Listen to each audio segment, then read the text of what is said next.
यज्ञोपवीत का महत्व। जब वामन जी प्रकट हुए तभी वे 7 वर्ष के थे, अतः उनकी बाल लीला का वर्णन है ही नहीं। उनको यज्ञोपवीत देने का निश्चय किया गया। यज्ञोपवीत की क्रिया से ब्रह्म संबंध होता है। मंत्र दान करता हुआ पिता पुत्र से कहता है कि आज से वह अपना नहीं किंतु ईश्वर का हो गया। उस दिन माता के साथ उसका अंतिम भोजन कराया जाता है। इस पवित्र विधि के बाद पुत्र के माता पिता बनते हैं सूर्य नारायण और गायत्री देवी। जनेऊ वेद विहित सेवा है। मैं नारायण का सेवक हूँ। जनेऊ में हर एक देव की स्थापना की गई है। आज के लोग यज्ञोपवीत संस्कार आदि को मानते ही नहीं है। संस्कार किए बिना जीव शुद्ध नहीं हो पाता। लोग सभी संस्कार भूल गए, मात्र विवाह संस्कार ही बाकी रह गया, क्योंकि इसके बिना किसी से भी रहा नहीं जाता। संस्कार का लोप होने के कारण अधार्मिक और पापी प्रजा उत्पन्न हो रही है। तैत्तिरीय आरण्यक में जनेऊ बनाने की विधि बताई गई है। उसे हाथ से ही बनाना चाहिए। सूत्र को 96 बार लिपटाया जाता है। वेद में कर्म और उपासना संबंधित 96,000 मंत्र, उन्हें पढ़ने का अधिकार यज्ञोपवीत संस्कार में मिलता है। वैसे तो वेद के मंत्र 1 लाख हैं, किंतु बाकी 4,000 मंत्र सन्यासी के लिए हैं। जनेऊ के निर्माता है ब्रह्मा और उसे त्रिगुणातीत करने वाले हैं विष्णु। इसका गठबंधन शिवजी करते हैं और अभिमंत्रित करती हैं गायत्री देवी। यह दिव्य तेज से पूर्ण है। वैसे तो यह संस्कार 7वें वर्ष में देना चाहिए, किंतु 11वें वर्ष तक देने की अनुमति है। जनेऊ के एक एक धागे में एक एक देवी की प्रतिष्ठा की जाती है, अतः इसको लोहे का स्पर्श नहीं होना चाहिए। इससे चाबी भी नहीं बांधनी चाहिए। आज के ब्राह्मण जनेऊ से चाबी बांधकर लटकाए फिरते हैं, जो ठीक नहीं है। ऐसा करने से सभी देव देवियां जनेऊ को छोड़कर चले जाते हैं। संसार की परंपरा नष्ट हो गई है, अतः प्रजा में समय और सदाचार का अभाव हो गया है। हमारे कल्याण के हेतु प्राचीन ऋषियों ने संस्कार की रचना की थी, तो वामन जी का भी यज्ञोपवीत किया गया। उनको अदिति ने लंगोटी, धरती ने आसन, ब्रह्मा ने कमंडल, सरस्वती ने जपमाला तथा कुबेर ने भिक्षा पात्र दिया। ब्राह्मण को 3 बार संध्या करने का आदेश है। महाप्रभु जी ने भी 3 बार संध्या करते हुए जगत के सामने यह आदर्श स्थापित किया कि वे महान होते हुए भी 3 बार संध्या करते हैं। प्रातः संध्या से रात्रि का पाप नष्ट होता है। मध्याह्न संध्या से अन्न जल का दोष दूर होता है। त्रिकाल संध्या की बड़ी महिमा है। संध्या समय सूर्य का जप करते हुए जगदम्बा गायत्री माता का ध्यान करना है। संध्या में गायत्री माता का आवाहन करना है। हे माता, मेरे हृदय में पधारिए, मेरी रक्षा कीजिए। संध्या में अघमर्षण करना है, ध्यान करना है। संध्या नियमित और समय पर होनी चाहिए। आकाश में जब नक्षत्र होते हैं उसी समय की जाने वाली संध्या उत्तम है। नक्षत्र न दिखते हो और सूर्य नारायण का उदय न हुआ हो, उस समय की जाने वाली संध्या मध्यम संध्या है, और सूर्योदय के बाद की संध्या अधम संध्या कही जाती है। बृहस्पति जी ने वामन जी को उपदेश दिया, अब आज से मधु करी भिक्षा मांगने जाना है। इस अन्न में मधुरता होती है। मंत्रोपदेश के साथ साथ ब्रह्मचारी का धर्म भी समझाया। जब से ब्रह्मचर्य आश्रम की परंपरा हमारे देश में से नष्ट हुई है, तब से इस देश की दुर्दशा हो गई है। ब्रह्मचर्य के पालन के बिना न तो कोई महान हुआ है और न कोई होगा। जो ब्रह्मचर्य का पालन करने की इच्छा रखता है, उसे सजीव नारी का तो क्या, नारी काष्ठ मूर्ति का भी तन या मन से स्पर्श नहीं करना चाहिए। न स्पृशेत दार्वीमपि। यदि ब्रह्मचर्य का पालन करना है तो नारी के मुख या केश की ओर से भी दृष्टि हटा लो। इनमें काम का वास होता है।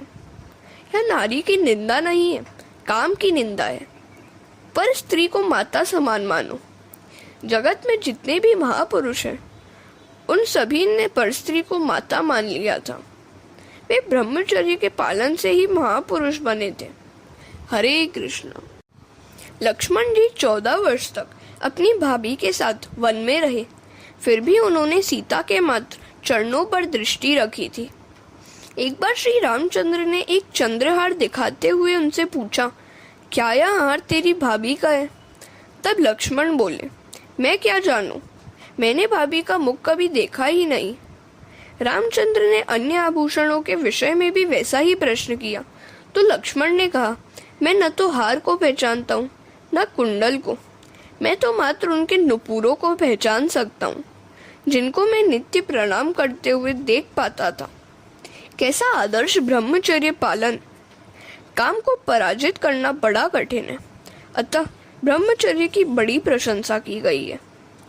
जब व्यास जी भगवान भागवत की रचना कर रहे थे, तो श्लोक की रचना करते हुए वे श्लोक अपने शिष्य ऋषि जैमिनी को जांचने के लिए देते जाते थे। तो जैमिनी ने नवम स्कंद का यह श्लोक देखा, बलवानिंद्रिय ग्रामो विद्वान समपि कर्षति। इंद्रियां इतनी बलवान होती हैं कि बड़े बड़े विद्वानों को भी विचलित कर देती हैं। इस श्लोक को पढ़कर जैमिनी ने सोचा कि व्यास जी से इसमें कुछ भूल हो गई है। क्या इंद्रियां विद्वानों को कभी विचलित कर देती हैं? उन्होंने व्यास जी से कहा, इस श्लोक में विद्वान समपि कर्षति के स्थान पर विद्वान सम नाप कर्षति लिखना चाहिए। व्यास जी ने कहा कि मैंने जो लिखा है वह ठीक ही है, इसमें कोई भूल नहीं है। एक दिवस जैमिनी संध्या समाप्त करके जलादि को बाहर विसर्जित करने जा रहे थे, तो वहां उन्होंने देखा कि एक सुंदर युवती वृक्ष के नीचे वर्षा में भीग रही है। भीगे हुए वस्त्रों से झलकते हुए सौंदर्य को देखकर जैमिनी विचलित हो गए। जैमिनी ने उस सुंदरी से कहा, यह कुटिया तुम्हारी ही तो है, चली आओ भीतर, आश्रम में विश्राम करो। सुंदरी ने कहा, पुरुष कपटी होते हैं, मैं आपका विश्वास कैसे करूं? तो जैमिनी कहने लगे, मैं तो पूर्व मीमांसा का आचार्य जैमिनी ऋषि हूँ, क्या मेरा भी विश्वास नहीं करोगे? मुझ जैसे तपस्वी का भरोसा नहीं है, तो फिर किसका भरोसा करोगी तुम? यह तुम्हारी ही कुटिया तो है, आश्रम में विश्राम करो। वह सुंदरी आश्रम में आई, बदलने के लिए कपड़े दिए गए। जैमिनी ने फिर रूप देखा तो मन और भी ललचा गया। उन्होंने उस स्त्री से पूछा, तुम्हारा विवाह तो नहीं हुआ होगा? वह स्त्री अविवाहिता थी, अतः जैमिनी ने विवाह का प्रस्ताव रखा। उस युवती ने कहा, मेरे पिता ने प्रतिज्ञा की है कि जो पुरुष घोड़ा बनकर मेरी पुत्री को अंबाजी माता के मंदिर दर्शन कराने ले जाएगा, उसी के साथ उसका विवाह करूंगा। और मैंने भी पिताजी से कहा है कि आपके दामाद का मुंह काला कर उन्हें ले जाऊंगी। जैमिनी ने सोचा, चाहे घोड़ा बनना पड़े और मुंह काला करना पड़े, किंतु यह सुंदरी तो मेरी ही हो जाएगी ना। वे सब कुछ करने को तैयार हो गए। पुरुष पर स्त्री को काम भाव से निहारे तो उसका मुंह काला हो जाता है। जैमिनी ने घोड़ा बनकर उस युवती को अपने पर सवार कर लिया और यह अनोखी सवारी अंबाजी के मंदिर पर आई। उस मंदिर के बरामदे में व्यास जी बैठे हुए थे। उन्होंने सारी बात जानकर जैमिनी से पूछा, उस श्लोक में कौन सा शब्द होना चाहिए, कर्षति या नाप कर्षति? अब जैमिनी के मन पर मानो बिजली गिर गई। उन्होंने व्यास जी से कहा, आप ही सच्चे हैं, क्षणमात्र भी असावधान न होना चाहिए। असावधान हो गए तो काम सिर पर चढ़ ही जाएगा। ज्ञानी होते हुए भी जैमिनी असावधान हो गए। उस सुंदरी से विवाहिता अविवाहिता की चर्चा ही क्यों की उन्होंने? ऋषि का अवतार परोपकार के लिए होता है, अनावश्यक बातों की पूछताछ करने के लिए नहीं।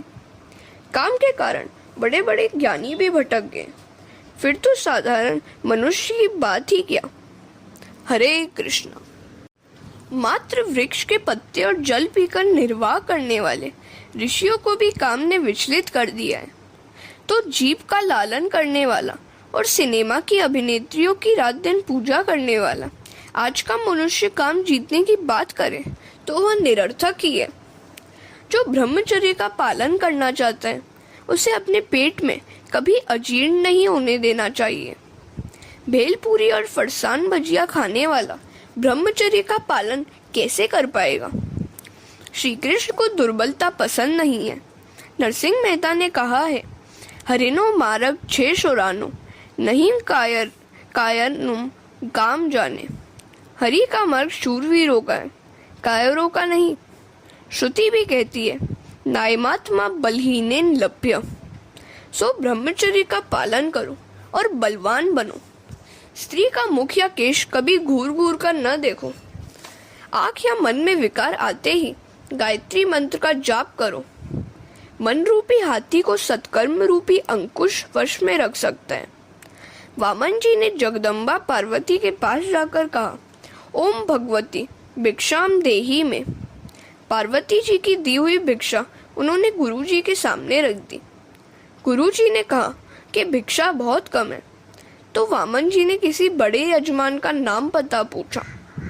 बृहस्पति ने आज्ञा दी कि नर्मदा नदी के किनारे पर बलि राजा अश्वमेध यज्ञ कर रहे हैं, उनसे तुम्हें अवश्य अच्छी सी भिक्षा मिलेगी, वहां जाओ। वामन जी ने उसी दिशा में प्रयाण किया। वामन लंगोटी पहने हैं, पाँव में पादुका है, हाथ में कमंडलू, छत्र और दंड, कमर पर मुंज मेखला, बगल में मृग चर्म, सिर पर जटा, गले में यज्ञोपवीत और मुख पर ब्रह्म तेज है। किसी अपरिचित व्यक्ति के सम्मुख अनायास ही नमन हो जाते तो समझ लो कि उस व्यक्ति में ईश्वर का अंश है। अपरिचित होने पर भी वामन जी को मार्ग में सभी नमस्कार कर रहे हैं। वे नर्मदा तट पर यज्ञ मंडप में पहुंचे। ब्रह्म तेज छिपाया नहीं जा सकता। यज्ञ मंडप में उपस्थित ऋषि समूह सोचने लगा कि आज तक ऐसा ब्रह्म तेजस्वी कहीं नहीं देखा गया। क्या साक्षात सूर्य नारायण तो इस रूप में नहीं आए हैं? यह कौन सा ब्राह्मण कुमार है? शंकर स्वामी से पूछा गया कि जगत में भाग्यशाली कौन है? शंकर स्वामी ने उत्तर दिया, कौपीनवंत खलु भाग्यवंत। जो लंगोटी पहनता है, जितेंद्रिय है, सदा सर्वदा प्रभु ही के साथ बातें करता है, प्रभु ही के साथ खेलता रहता है, वही सर्वाधिक भाग्यशाली है। जो धन संपत्ति और देह के साथ खेलता रहता है वह भाग्यहीन है। इस अपरिचित बालक के विषय में ब्राह्मण सोच ही रहे थे कि यज्ञ के प्रधानाचार्य शुक्राचार्य ने वामन जी का स्वागत किया। इस महातेजस्वी वटुक का शुक्राचार्य सहित सब ऋषियों ने सत्कार किया। ब्राह्मण ब्रह्म तेज और ज्ञान के कारण ही सम्मान पाता है। क्षत्रिय बल से और वैश्य धन संपत्ति से समान सम्मान पाते हैं। शूद्र में वृद्धमान के भागी होते हैं। सेठ साहूकार चाहे जितनी काली कमाई करें, फिर भी उन्हें कथा में भी आगे आसन दिया जाता है। देर से आने पर भी आगे बिठलाए जाते हैं। यह मान सेठ का नहीं, लक्ष्मी का है। चारों वर्ण की दिवाली भी शायद अलग अलग सी हो गई है। ब्राह्मणों की दिवाली है राखी का दिन, क्षत्रियों की दिवाली विजयदशमी, वैश्यों की दिवाली लक्ष्मी पूजा का दिन और शूद्रों की तो होली ही दिवाली है। हरे कृष्णा। ब्राह्मण ने उस ब्रह्मचारी वटुक का स्वागत किया तो बलि राजा भी देखने लगे। उन्होंने सोचा कि मैंने आज तक कई ब्राह्मणों की सेवा की है, किंतु ऐसा तो कोई देखने ही में नहीं आया है। वे वामन जी महाराज को महल में ले गए, सिंहासन पर बिठलाया और रानी से पूजा का सामान तैयार करने की आज्ञा दी। बलि राजा की पत्नी का नाम था विंध्यावली और पुत्री का रत्नमाला। रत्नमाला वटुक सौंदर्य से प्रभावित होकर सोचने लगी कि जिस माता ने उसे अपना दूध पिलाया है वह कितनी भाग्यशाली और सुखी होगी। वटुक जी का स्वरूप देखकर उसके मन में वात्सल्य भाव उमड़ पड़ा और दूध पिलाने की इच्छा भी जागी। और आगे चलकर जब वामन जी का पराक्रम देखा तो उसके मन में वामन जी की हत्या करने की इच्छा हो आई। रत्नमाला अपने इन्हीं दो मनोभावों को लेकर अगले जन्म में पूतना बनकर आई, जिसने कन्हैया को अपना दूध पिलाकर मारने का प्रयत्न तो किया, किंतु उसका अपना ही उद्धार हो गया। वामन जी महाराज के चरणों पर विंध्यावली जलधारा डालने लगी। बलि राजा चरण धोने लगे और सभी ब्राह्मण पुरुष सूक्त का पाठ करने लगे। राजा चरण सेवा करते हुए कहने लगा, आप जैसे पवित्र ब्राह्मण का चरणोदक मिलने से मैं पवित्र हुआ और मेरे पितरों को भी सद्गति मिल गई। मेरा यज्ञ सफल हो गया, आज मेरा कल्याण हो गया। मैं आपके चरणों में बार बार प्रणाम करता हूँ। बड़े पुण्यशाली माता पिता को ही आप जैसा पुत्र रत्न प्राप्त हो सकता है। मैं सोचता हूँ कि अपना सब कुछ आपको अर्पित करके मैं वनवासी बनकर ईश्वर भजन में लीन हो जाऊं। वामन जी ने मन ही मन कहा, मैं सब कुछ लेने के लिए ही तो आया हूँ। उनसे राजा ने कहा, महाराज, लगता है आप कुछ मांगना चाहते हैं। जो भी चाहिए वह निसंकोच मांग लीजिए। राज्य, गाय, धन संपत्ति आदि जो मांगेंगे मैं दूंगा। बार बार बलि राजा ने यही प्रार्थना दोहराई। सुखदेव जी वर्णन करते हैं कि राजन अतिशय आनंद हुआ है। जिसके पास से कुछ मांगना चाहते हो उसके पितरों की प्रशंसा करो। आजकल तो उसकी पत्नी की प्रशंसा करने से भी बहुत कुछ मिल जाता है। वामन जी भी बलि राजा के आगे प्रशंसा के पुष्प बिखेरने लगे। आपके पितामह प्रहलाद के समान महान भक्त न तो कोई हुआ और न कोई होगा। उनका प्रभु प्रेम तो इतना प्रबल था कि भगवान को स्तंभ चीरकर प्रकट होना पड़ा। मैंने सुना है कि आपके पिता राजा विरोचन भी बहुत उदार व्यक्ति थे। उनके पास इंद्र ब्राह्मण का रूप लेकर आए और कहने लगे, राजन, मेरी आयु अब समाप्त होने पर आई है। मेरी मृत्यु से मेरी पत्नी विधवा हो जाएगी। अपने आयुष्य का मुझे दान दीजिए। दान मांगने आए हुए ब्राह्मण को निराश कैसे किया जा सकता है? तो आपके पिता ने अपने आयुष्य का ही दान कर दिया। आपके प्रपितामह भी महान वीर थे। हरे कृष्ण। वामन भगवान द्वारा बलि से भिक्षा में 3 पग पृथ्वी मांगना। बलि राजा ने सोचा कि यह वटुक लगता तो है 8-7 वर्ष का और बातें कर रहे मेरे पिता, पितामह और प्रपितामह की। उन्होंने वामन जी से पूछा, महाराज, क्या आपने मेरे उन पितरों को देखा है? वामन जी कहते हैं, जी, मैं तो 8 वर्ष का हूँ, मैं उनको कैसे देख सकता हूँ? मैंने तो अपने बड़ों से उनकी कथा सुनी है। और हाँ राजन, आप भी कुछ कम नहीं है।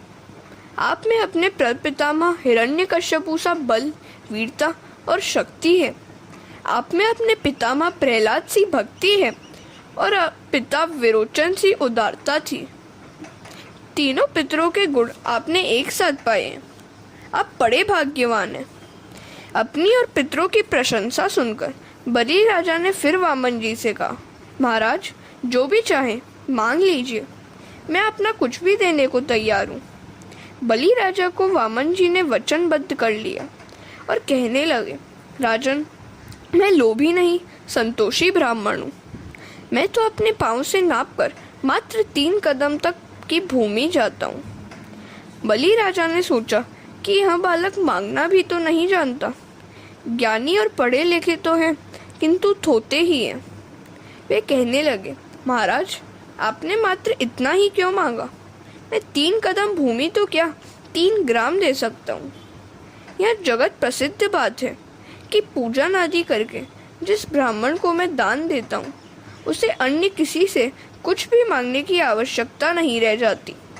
मेरा दान स्वीकार करके किसी अन्य के पास आपको मांगना पड़े तो मेरा ही अपमान होगा। मैंने यह तो आपको देखते ही जान लिया था कि आप संतोषी ब्राह्मण हैं, किंतु केवल 3 कदम भूमि देने में मुझे बड़ा संकोच हो रहा है। मैं जानता हूँ कि आप लोभी नहीं हैं, संतोषी हैं, फिर भी और कुछ मांगिए। 3 कदम भूमि देते हुए मुझे बड़ा संकोच और लज्जा हो रही है। वामन जी ने कहा, राजन, धन्य है आप तो ऐसा कहेंगे ही, इसमें कोई आश्चर्य नहीं है। राजन, आप तो उदार हैं, किंतु मुझे भी मांगते हुए कुछ सोचना तो चाहिए ना। लोभ से लोभ बढ़ता है और संतोष से संतोष। संसार के सभी भोग पदार्थ प्राप्त कर लेने पर भी संतोष और वैराग्य के अभाव में शांति नहीं मिलेगी। लोभ तो पाप का मूल है। संग्रह वृत्ति से ब्राह्मण दान न ले। ब्राह्मण यदि संग्रह वृत्ति से दान लेगा तो यजमान भी पाप का भागी होगा। अति संग्रह विग्रह को जन्म देता है। मुझे अधिक की आवश्यकता नहीं है। भागवत कहता है कि अपनी आय के 5वें हिस्से का दान देना चाहिए। मनु महाराजा ने 10 मांस का दान करने को कहा है। घर में आने वाला सारा धन शुद्ध नहीं होता, दान से उसकी शुद्धि होती है। भिखारी मात्र भीख मांगने के लिए नहीं, उपदेश देने के लिए भी आया है। भिक्षुका नैव भिक्षन्ति बोधयन्ति गृहे गृहे। कौन सा उपदेश है वह? मैंने गत जन्म में किसी को कुछ भी नहीं दिया था, इसलिए मेरी ऐसी दशा हुई है। तुम नहीं दोगे तो तुम्हारी भी मेरी जैसी ही दशा होगी। राजन, मैं किसी और के पास दान लेने नहीं गया। मैं तो संतोषी ब्राह्मण हूँ। तुम भाग्यशाली हो कि मैं तुम्हारे द्वार पर आया हूँ। आज मैं किसी सेठ के बरामदे में पूजा कर रहा था तो उसने मुझे वहां से भगा दिया। मेरी संध्या पूजा अपूर्ण ही रह गई। कुछ लोग बरामदे में बैठे हुए लोगों को भगा देते हैं। उठो यहाँ से, मेरा है बरामदा। मूर्ख है वह। क्या वह बरामदा अपने साथ ले जाएगा? इस संसार में अपना क्या है और क्या नहीं है, यदि मनुष्य यहाँ जान ले तो वह सुखी हो जाएगा। आंगन में आए हुए किसी भी आदमी से पूछना चाहिए कि क्या पानी पियोगे। हाँ, ठग और धूर्त से सचेत रहना चाहिए। ऐसे लोग दिन में घर देखकर रात्रि में चोरी करने के लिए घुस जाते हैं।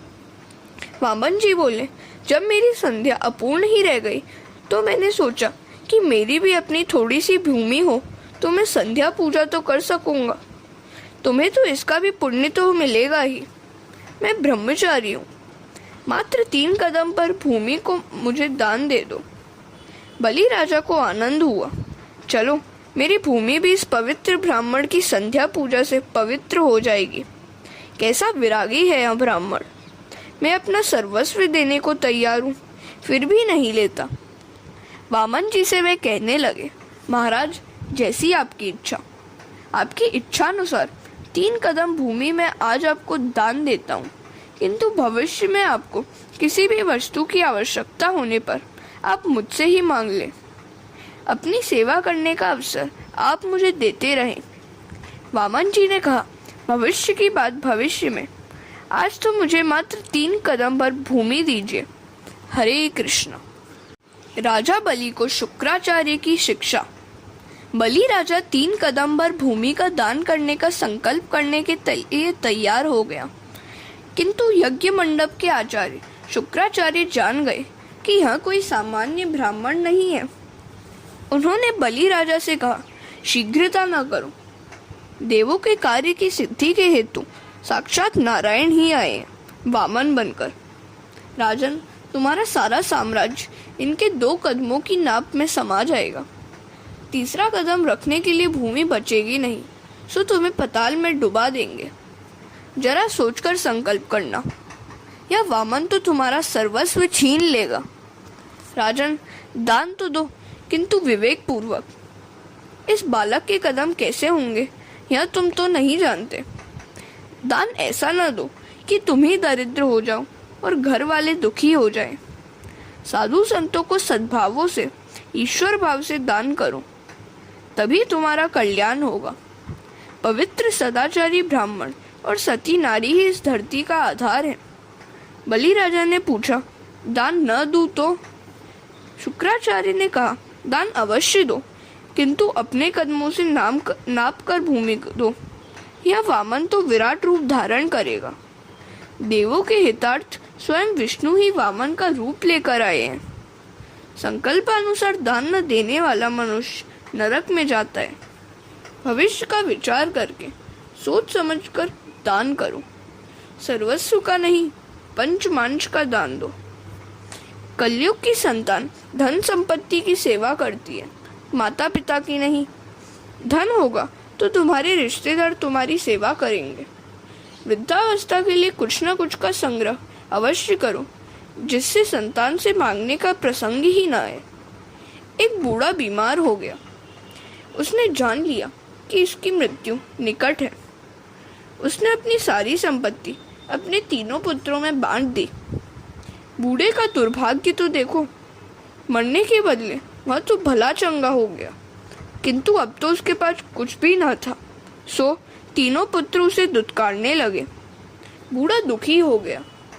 किसी पुत्र के पास से एक बार कुछ मांगा तो वह तो आना दो आना देने की बात करने लगा।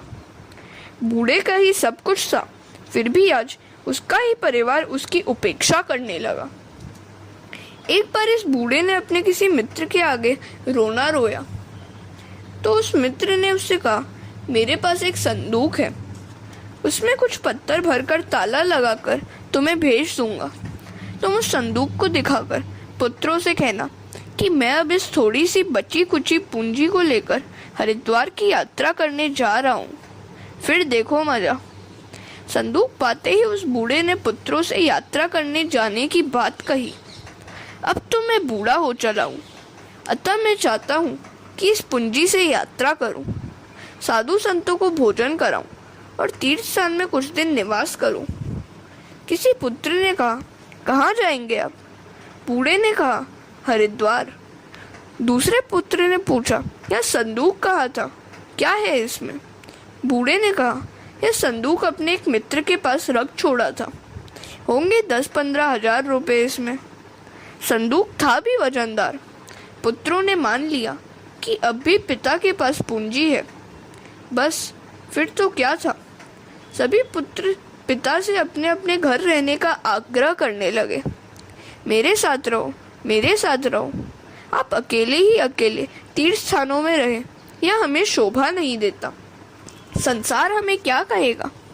आप मत जाइए, हम आपकी पूरी सेवा करेंगे। संसार स्वार्थी है, फिर भी जीव अविवेकी ही रह गया है। जीव ऐसा दुष्ट होता हो, उसका उसे दुख नहीं है, उसे बुरा दिखे इसका ही दुख है। वह करता तो है बुरा, किंतु इच्छा करता है कि अच्छा दिखाई दे। सारा परिवार उस बूढ़े की सेवा करने लगा। मित्र ने कहा था कि मरते दम तक उस संदूक की चाबी किसी को न देना। आखिर एक दिन उसकी मृत्यु हो गई। पुत्रों ने सोचा, पिताजी बहुत छोड़ गए हैं हमारे लिए।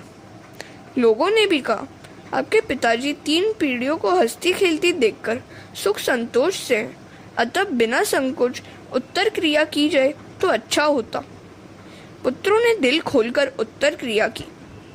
उन्होंने सोचा था कि सारी भीड़ के चले जाने पर पेटी खोलेंगे। अंत में वह पेटी खोली गई तो उसमें से तो मात्र पत्थर मिले। जगत में चारों ओर स्वार्थ का ही साम्राज्य फैला हुआ है। सुरनर नर मुनि सबकी यह रीति, स्वार्थ लागी कर ही सब प्रीति। हरे कृष्ण।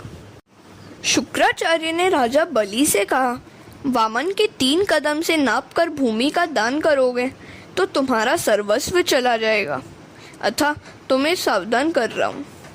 बलि राजा बोले, मैंने तो वचन दे दिया है, अब मना करूँ तो असत्य बोलने का पाप होगा। शुक्राचार्य ने कहा, विपत्ति के समय का असत्य भाषण क्षम्य है, सत्य बोलना ही धर्म है। असत्य भाषण धर्म है ऐसा कहा नहीं गया है, किंतु ऐसे समय में वह क्षम्य है और शायद स्तुत्य भी। इन 4 प्रसंगों पर असत्य कहना क्षम्य माना गया है। किसी के विवाह के प्रसंग पर स्त्रियों से पत्नी से बात करते हुए महाभारत में भी कहा है, न तू गुप्तम धार्यति। स्त्रियों को शाप ही है कि वे कोई भी बात गुप्त नहीं रख सकती। तीसरा, जब प्राण संकट में पड़ जाए, सत्य बोलने से किसी के प्राण की हत्या होती हो तो असत्य बोल सकते हो। और आखिरी, गाय और साधु संत तपस्वी ब्राह्मणों की रक्षा के हेतु। राजन, तुम्हारे सिर पर प्राण संकट आ खड़ा हुआ है, अपने वचन से मुकर जाओ, वामन जी से मना कर दो। ऐसे समय में वचन भंग से कोई दोष नहीं होता। बलि राजा ने कहा, गुरुजी, आपने उपदेश तो बड़ा अच्छा दिया, किंतु मैं तो वैष्णव हूँ, पहले मैं मानता था कि कोई ब्राह्मण बालक मुझसे भिक्षा मांगने आया है। अब मैंने जाना कि साक्षात विष्णु भगवान मुझसे भिक्षा मांगने आए हैं। तो फिर मैं नारायण को क्यों ना अपना सर्वस्व अर्पित कर दूं? मैं वचन का भंग नहीं करूंगा। हम वैष्णव तो सेवा करते समय ठाकुर जी के चरणों में सब कुछ रख देते हैं। आपने बताया कि ये साक्षात विष्णु है। बड़ी अच्छी बात है। मेरे इष्ट देव विष्णु ही हैं। वे मेरे घर आज बाल स्वरूप में दान मांगने आए हैं, तो मैं अपना सर्वस्व इनके चरणों में न्यौछावर कर दूंगा। दाता की महिमा न्यारी है, लेने वाले की नहीं। जगत में मेरी प्रतिष्ठा होगी। शुक्राचार्य समझाने लगे, तीसरा चरण रखने के लिए भूमि बचेगी ही नहीं, अतः वे तुम्हारे सिर पर पाँव रखकर तुम्हें नरक में भेज देंगे। बलि राजा बोले, मुझे नरक का कोई भय नहीं है। पाप करके नरक में जाना अच्छा नहीं है, किंतु परमात्मा को सर्वस्व अर्पित करके नरक में जाना भी अच्छा ही है। संपत्ति का सन्मार्ग से उपयोग करने पर चाहे जितने विघ्न क्यों न झेलने पड़े, शांति ही मिलती है। इस लोक में और परलोक में सुखी होना है तो धन का उपयोग विवेक से करो। धन का सदुपयोग न होगा तो मृत्यु पर्यंत शांति नहीं मिलेगी। बलि राजा बोले, मैं प्रहलाद का वंशज हूँ, मैं वैष्णव हूँ, मैं गले में कंठी धारण करता हूँ, मैं ठाकुर जी को सर्वस्व अर्पित करता हूँ। आज मैं सर्वस्व दान करूँगा। देने के बाद नरक में भी जाना पड़े तो भी मुझे कोई आपत्ति नहीं है। मैं पाप कर्म से नरक में नहीं जा रहा। चाहे दान करने से जाना पड़े, मैं तो भगवान का हो जाऊंगा। भगवान का बन जाने के बाद नरकवास करने में भी मुझे कोई आपत्ति नहीं है। एक बार ब्रह्म संबंध स्थापित होने के बाद तो मेरे प्रभु को भी मेरे साथ नरकवासी बनना पड़ेगा। ब्राह्मण को जब दान दिया जाता है तब उसके शरीर में विष्णु का आवाहन किया जाता है। यहाँ तो स्वयं महाविष्णु अपने आप ही आए हैं। गुरुजी, मैं ठाकुर जी को सर्वस्व दान करूँगा। जीव विश्वासघात कर सकते हैं, किंतु आपत्ति के समय तो भगवान दौड़ते हुए आते हैं। मैं प्रभु का हो जाऊंगा और वे मेरे। फिर मैं जहाँ जाऊंगा वे भी साथ साथ आएंगे, नरक में भी आएंगे। तुकाराम ने कहा है, चाहे गर्भवासी होना पड़े चाहे नरकवासी, किंतु यदि मेरे विट्ठल मेरे साथ हैं तो मैं कहीं भी जाने को तैयार हूँ। तुकाराम गर्भवास मांगते हैं क्योंकि उन्हें विश्वास है, तुका म्हणे गर्भवासी घालावी आम्हावी। मैं जहाँ भी जाऊंगा विट्ठलनाथ साथ साथ आएंगे। हरे कृष्ण। राजा बलि गुरु शुक्राचार्य से बोलते हैं, गुरुजी, हर एक सत्कर्म के समय आप संकल्प कराते हैं। अनेन कर्मणा भगवान परमेश्वर प्रियताम न मम। आप सारा कर्म कृष्णार्पण कराते हैं। अब आज श्री कृष्ण स्वयं दान मांगने आए हैं तो मैं इनकार कैसे करूं? आप संकल्प कराएं, कृपया दान का संकल्प कराएं। अपने भगवान को मैं सर्वस्व अर्पित करूंगा। शुक्राचार्य ने कहा, मैं संकल्प नहीं कराऊंगा। वामन जी कहते हैं, राजन, आपके पुरोहित इनकार करते हैं तो मैं संकल्प कराऊंगा। मैं ब्राह्मण पुत्र हूँ, संकल्प कराना मैं जानता हूँ। बलि राजा ने अनुमति दी तो वामन जी दान का संकल्प कराने लगे। उन्होंने जल पात्र से हाथ में जल रखने को कहा। शुक्राचार्य से यह देखा न गया। उन्होंने सूक्ष्म देह धारण की और जल पात्र की नाली के छिद्र में बैठकर जल का अवरोध किया। उनके वहां बैठ जाने से जल बाहर न आ सका। शुक्राचार्य का प्रपंच वामन जी की समझ में आ गया तो उन्होंने दर्भ का एक तृण लेकर जल पात्र की नाली में डाला। ऐसा करने से शुक्राचार्य की एक आंख फूट गई। जब भगवान कृपा करते हैं तो एक आंख फोड़ देते हैं। वे कहते हैं कि मेरा दर्शन कर लेने के बाद जगत को एक ही आंख से देखो, जगत को एक ही दृष्टि से देखो, अनेक एक में व्याप्त है ऐसी दृष्टि से देखो। अनेक में एक व्याप्त है यही संभव है। एक ही ईश्वर सभी में है, ऐसा देखना ही समता है। एक ही ईश्वर अनेक रूपों से क्रीड़ा कर रहे हैं, ऐसे भाव से देखना ही समान भाव है। दो आंखों से देखना विषमता है, एक ही आंख से समदृष्टि से देखो। कुछ भी कपट भाव मन में न रखो। भगवान स्वयं मांगने आए, फिर भी शुक्राचार्य के मन से द्वैत भाव नहीं गया। यह मेरा यजमान है, यह भिक्षुक है, ऐसा द्वैत भाव उनके मन में था। उनकी एक आंख फोड़ दी गई, अर्थात अद्वैत दृष्टि से ही देखना है। योगी एक ही दृष्टि से जगत को देखते हैं। परमात्मा सोचते हैं कि दोनों आंखें फूट गई तो मेरे दर्शन कैसे कर पाएगा। परमात्मा के दर्शन होने के पश्चात एक ही दृष्टि से सभी कुछ निहारो। दो आंखों से, दो दृष्टियों से देखने पर विषमता होगी। शुक्राचार्य समझ गए कि अधिक बाधा करने पर मेरी दूसरी आंख भी फोड़ दी जाएगी, और वे वहां से हट गए। आंख के विकृत होने पर नाम भी बिगड़ता है, कलंकित होता है। रावण की आंख दृष्टि बिगड़ी, तभी तो उसका नाम भी बिगड़ गया। परमात्मा एक ही आंख फोड़ देते हैं। रामायण में भी एक प्रसंग है। रामचंद्र ने जयंत की एक आंख फोड़ दी थी। भगवान कहते हैं, एक ही दृष्टि से जगत को देखो, अपने पराये का भाव छोड़ो। सभी में भगवान का अंश है, ऐसा मानो।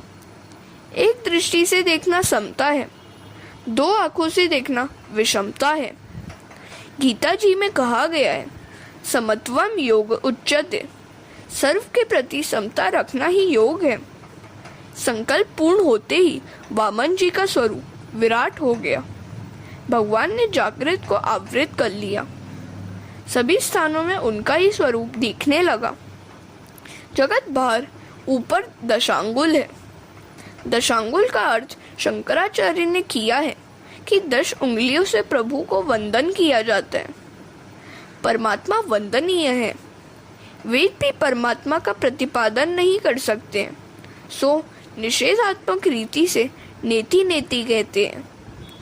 ईश्वर को जानने वाला भी उनके स्वरूप का वर्णन नहीं कर पाता।